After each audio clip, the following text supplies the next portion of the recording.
Yeah, so we've had the change in category. When I joined BNI, I thought, well, do I go coaching or bookkeeping? Jenny, who was the bookkeeper in the chapter, got there first, so I went to coaching. So now I've done a full circle and I'm back here. One thing about my business is that we want to give people the freedom and control of their business with information. Understandable information. Oops, very sensitive. CPA, Certified Platinum Coach, 40 years experience. Kerry went through most of it. Licensed real estate agent for my sins. I've had experience as a senior manager for over that 40 years with Telstra, Pacific Brands, Dean Consulting and many other companies. I've had diverse roles within that. One of the beauties of working with a company like Telstra, BHP and the like is that you get to work in diverse areas. An accountant you wouldn't really expect to be in the planning, performance, forecasting and analysis, but we get all that in the larger companies. I've owned and operated and sold a $1 million real estate agency and created value in that agency to generate that sale. So what are we doing as bookkeepers? We've got the business services side, which looks at full service bookkeeping, your business, whether it's start-up or established, and we do the crisis management, the disasters. Business advisory, virtual CFO. Many small businesses don't have someone to overlook their books. We look at KPIs, the KRAs, business planning, specialised reporting. And of course through the coaching we've got the Extreme Achievement Program and others.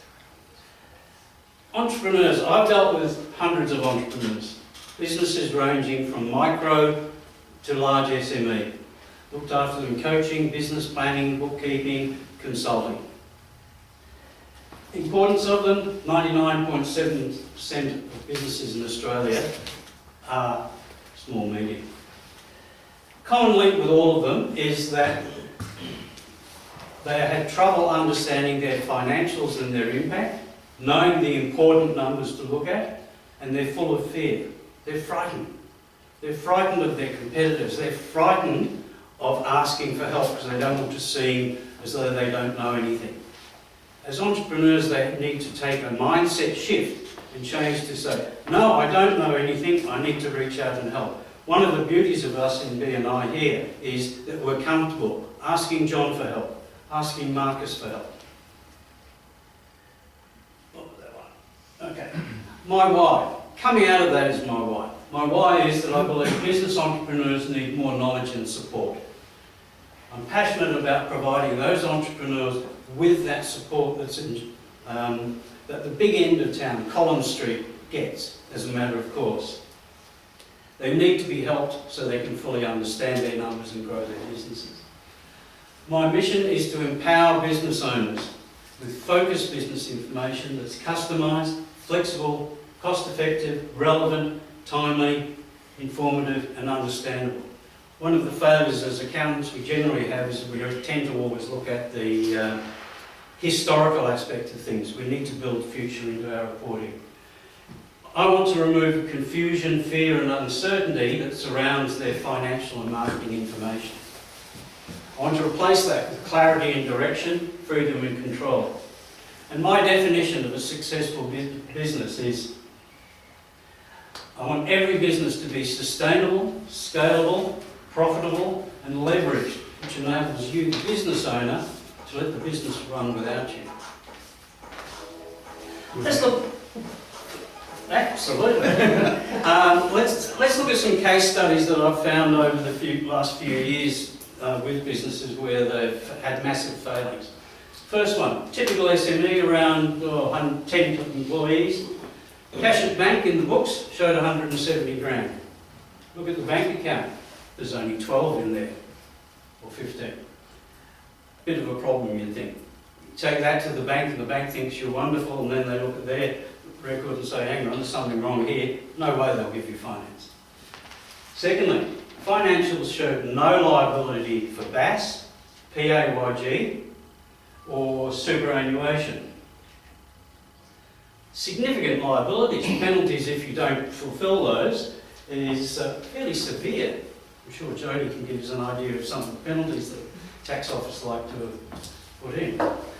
Case study 2, sporting club. Now, I love working with sporting clubs. The members there are really committed, but that's the problem. They're committee members, they don't have skills in the area, and as a result, things get out of hand. They're trying to do the best for the sporting club and save money, but it doesn't work. This particular one, financial showed money's owed to the club for 115, going into the details of what's owed, 15 grand. Revenue generated by the club was nearing the GST registration level. But committee didn't accept that. They knew better. Don't ask a professional, you know, wouldn't want to do that. So they're applying the head in the sand approach. Now imagine, tax office cracks down on them, suddenly they've got to find $200 for every member to pay for the GST liability. They're going to be a very popular committee. Case study number 3. Smaller SME, business services sector, failed to invoice a group of clients for a specific product for nigh on 12 months. Doesn't sound much there, 100,000.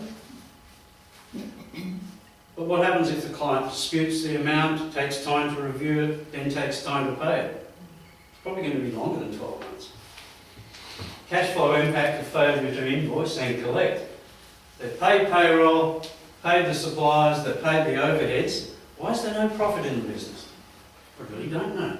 That's possibly why. That's not unique, by the way. Herald and Weekly Times did it in their real estate advertising a few years ago. They sacked staff and then didn't invoice. Rather foolish, I thought. So why would you choose me as your bookkeeper, business advisor? Reliability, integrity, honesty and trustworthy. And I'm very honoured by a lot of my clients that really say to me, Brian, just handle everything. So I've got full access to their account. People don't do that unless they really trust you. I can pay bills, I can move money around in their accounts, I can do everything. So a testimonial from one of my clients. Having Brian as my bookkeeper, one of the best business decisions I've made in 10 years. Always a pleasure working with me. But the important thing, I think, I honestly cannot recommend Brian highly enough. He's a great person and someone I know I can trust. Trust is very important in my business. Any business that uses Brian would be very fortunate to have him working with them. Brian Merry from Beyond Expectations. So, what are my ideal clients? Fairly obviously real estate agencies, larger and smaller. From terms of bread and butter, cream, it's really for me based on the size of the business. Registered training organisations. Now I did some work for John when he had his previous training organisation. They're great businesses, they've got their own complexities. Payroll for one and the students for the other and the interesting things we have to do with them. Financial services and mortgage brokers, financial planners. I've got a cost-effective package for them, monthly charge, nothing like what I've heard being charged to some of them. Medical centres and healthcare providers, I've moved a little bit into there, I'd like a lot more of those. And childcare establishments.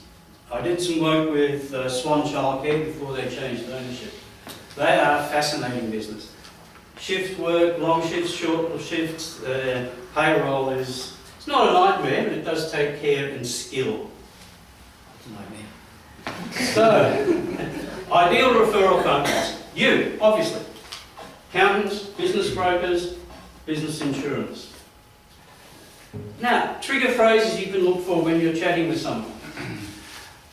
They say to you, I'm so busy, I haven't invoiced clients for last week's, done my best, paid my superannuation contributions. Payroll, I had to pay for public holidays. She said I underpaid. My team pays, I'm short paying them. No, sorry Jody, can't come for a beer. Have to pay the staff, do the invoices, do the books, pay the bills. Of course, the usual, I hate doing the books, paperwork gives me the tom tits. Or I'm just chasing my tail. Cash comes in, goes straight out. Never had to spend any time with the family. I've just spent thousands on advertising and I've got no customers from it. Good reasons for that. I need more leads, customers, more profit, time off. My classic. Sorry, Dale, can't go to Noosa with you and the kids. Can't leave the staff on their own. They'll just F it up. If I don't do the books, we can't get cash to pay the staff. So, a few trigger phrases there. I'll send these out to you. Now, over the next 21 days, I've got a task for you all. I'd like you to speak to 3 mortgage brokers and 3 financial planning professionals. I'd like you to say to them, "Hi Samantha, our BNI business books expert Brian showed us his fantastic business growth system for mortgage brokers. I believe it could really help your business grow. As a favour to me, may I ask Brian to give you a call and demonstrate his fantastic growth system for mortgage brokers?" Do you reckon you can do that for me? Thank you, Brian.